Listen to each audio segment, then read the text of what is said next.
Halo semua, perkenalkan namaku Yuki Klasta Batista dari IPR kelas C DKV Angkatan 2024. Di video kali ini aku akan menjelaskan mengenai IPR dan apa saja kasus-kasus hak cipta serta hak merek yang pernah ada sebelumnya.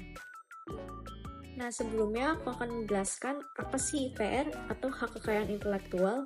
Jadi, IPR adalah hak eksklusif yang diberikan oleh negara kepada seniman, pencipta atau inventor untuk melindungi karya-karya ciptaannya dari penggunaan tanpa izin atau pencurian karya. Nah, hak ini mencakup 4 jenis utama. Yang pertama ada hak paten atau hak yang melindungi penemuan atau inovasi teknologi. Yang kedua ada merek dagang yang melindungi identitas sebuah brand atau produk. Yang ketiga ada hak cipta atau copyright yang melindungi karya-karya seniman seperti sastra atau karya seni lainnya. Nah, yang terakhir ada hak rahasia dagang yang melindungi informasi bisnis yang bersifat rahasia dan bernilai ekonomi.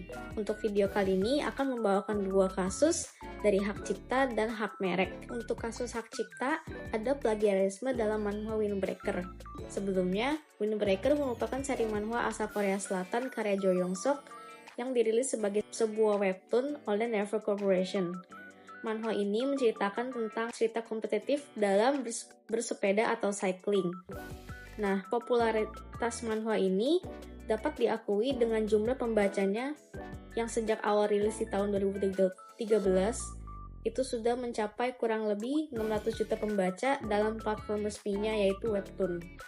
Nah, inti masalah dalam kasus ini pada Juni 2025 lalu, Windbreaker itu kembali naik di internet. Namun, dikarenakan karena beberapa penggemar di internet menemukan panel foto dari chapter barunya yang diduga memiliki similaritas dengan karya seniman lainnya di internet. Dan salah satunya berupa panel yang terlihat seperti menjiplak karya author manga yang terdahului yaitu Shui Ishida dari karyanya yang bernama Tokyo Ghoul. Netizen kemudian mengumpulkan kedua karya yang terbilang sama lalu membandingkannya. Dan hasilnya memang benar bahwa terlihat jelas letak ciplakan Jo Young-sok atau author Windbreaker ini dengan panel dari karya Tokyo Ghoul. Selain itu, Jo Young-sok juga ditemukan meniru karya seniman lainnya di internet, yaitu dengan meniru beberapa fan art atau karya penggemar yang beredar di platform sosial media lainnya. Nah, di sini berdasarkan undang-undang di Indonesia, author Jo Young-sok sudah melanggar peraturan undang-undang nomor 28 tahun 2014 tentang hak cipta, di mana ia melanggar dengan melakukan penggandaan atau menyalin ciptaan orang lain.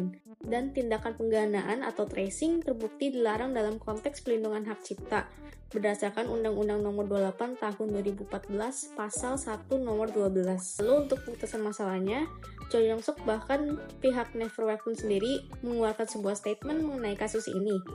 Dan dalam statement tersebut, sang autor mengaku bersalah atas tindakannya dan memberi alasan bahwa ia dikejar deadline yang ketat untuk merilis chapter baru, sehingga ia melakukan tracing untuk mempercepat proses.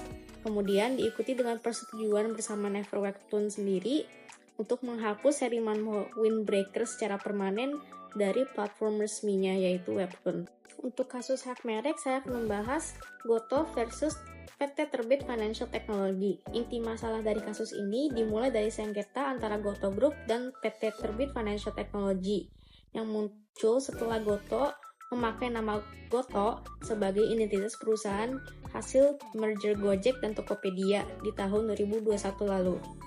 Nah, PT Terbit ini menggugat karena mengklaim telah lebih dulu mendaftarkan merek Goto pada kelas 42 bidang teknologi dan platform digital. PT Terbit menilai kedua merek memiliki kemiripan dari segi tulisan, bunyi, dan makna sebagai berpotensi menimbulkan kebingungan masyarakat serta merugikan bisnis dan reputasi perusahaan.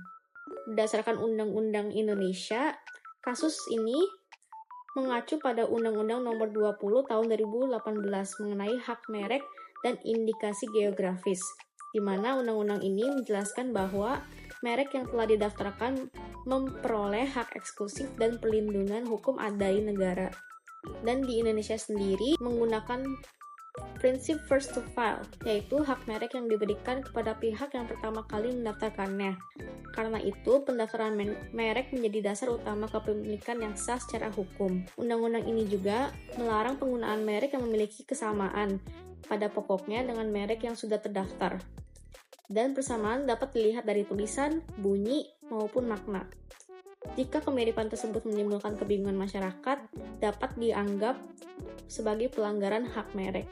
Selain itu, undang-undang juga menekankan pentingnya itikat baik dalam pendaftaran merek dan melarang tindakan meniru atau mengambil keuntungan dari reputasi perusahaan pihak lain. Dan putusan akhir dalam kasus ini, gugatan yang diajukan oleh PT Terbit Financial Technology tidak diterima oleh pengadilan karena masalah kewenangan pengadilan atau kompetensi yang absolut. Pengadilan menilai bahwa perkara tersebut tidak dapat diajukan pada lembaga peradilan yang tepat, sehingga proses pemeriksaan tidak dilanjutkan ke pokok perkara. Nah, akibatnya, pengadilan belum memberikan keputusan mengenai apakah penggunaan merek Gotoh oleh Gotoh Group benar-benar melanggar hak merek milik PT Terbit. Dengan kata lain, sengketa ini berakhir pada aspek prosedural hukum, bukan pada penilaian substansi terkait kesamaan merek dan pelanggaran hak merek. Sekian pembahasan saya yang membahas hak cipta dan hak merek. Mohon maaf apabila ada kesalahan perkataan atau kata-kata yang belibet lainnya. Terima kasih.